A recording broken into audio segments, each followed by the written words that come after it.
अहिल्यानगर जिल्ह्यातील MIDC police स्टेशनच्या हद्दीत असलेल्या डोंगरगण घाटात गोणीत बांधून दरीत फेकलेल्या अनोळखी इसमाच्या खुनाचा उलगडा करण्यास स्थानिक गुन्हे शाखेला यश आले आहे।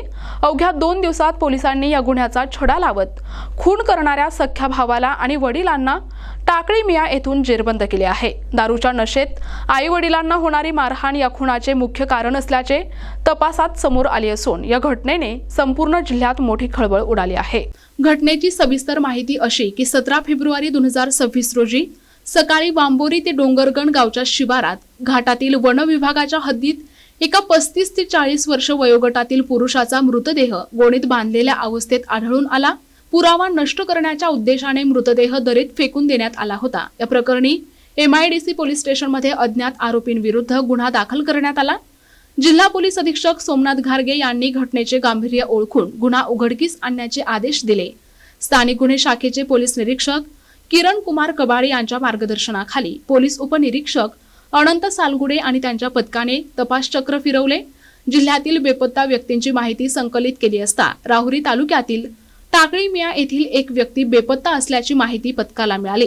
या माहितीच्या आधारे पोलिसांनी 19 फेब्रुवारी रोजी टाकळी मिया येथे जाऊन शिवाजी शंकर कवाणे आणि योगेश शिवाजी कवाणे यांना ताब्यात घेतले। सखोल चौकशी केली असता धक्कादायक सत्य समोर आले। आरोपी योगेश कवाणे याने कबुली दिली की त्याचा भाऊ किरण शिवाजी कवाणे हा नेहमी दारू पिऊन आई वडिलांना त्रास देऊन मारहाण करत असे। याच जाचाला कंटाळून योगेशने वडिलांच्या मदतीने किरणचा खून केला। खून केल्यानंतर मृतदेह गोणीत बांधून पुरावा नष्ट करण्यासाठी डोंगरगण घाटात फेकून दिला।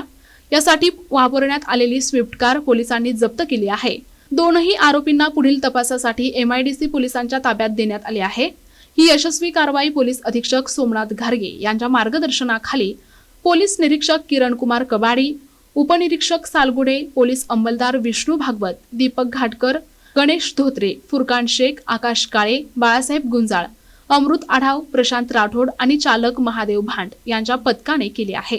घरगुती वादातून घडलेल्या या भीषण हत्याकांडामुळे टाकळी मिया परिसरात हळहळ व्यक्त केली जात आहे।